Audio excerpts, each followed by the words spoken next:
បងអែមព្រិលតិចកម្មបងប្អូនហើយខែក្តៅអញ្ចឹងគឺថាត្រូវម៉ាច់តែម្ដងបើថា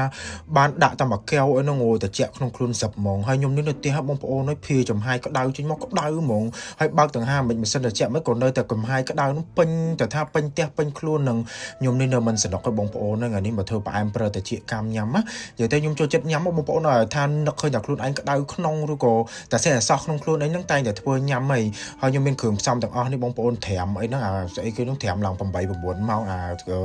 ស្អីគេតិចកម្មគេកកអីគេនោះបងប្អូនហើយនឹងមានជាប់មានអីច្រើនមុខមែនតែបងប្អូនថ្ងៃហ្នឹងនិយាយមិនត្រូវទេមួយណាអីមួយណាខ្លះព្រោះតែសារស្គាល់ទេបងប្អូនដល់ពេលប្រញាប់ពេកអញ្ចឹងទៅយើងចង់ចងាប់ចងល់ទៅតាមនឹងដែរអញ្ចឹងណាវាក្តៅផងអីផង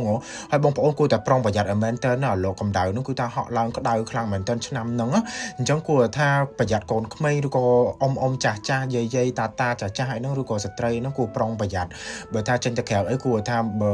មិនមានការចាំបាច់អីកុំដើរហើរក្រៅវាថាដើរលេងអីទាំងថ្ងៃក្តៅអញ្ចឹងមិនកើតទេ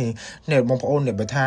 បានតែដាក់តែមួយកែវនេះអីហ្នឹងអូយបងប្អូននៅតែជាក់ក្នុងខ្លួនទៅជាក់ស្រាប់មកហ្មងញ៉ាំតែជាក់អញ្ចឹងអានេះខ្ញុំដាក់ប្រើស្ករក្រាមអត់ប្រើស្ករសបងប្អូនយកឡំ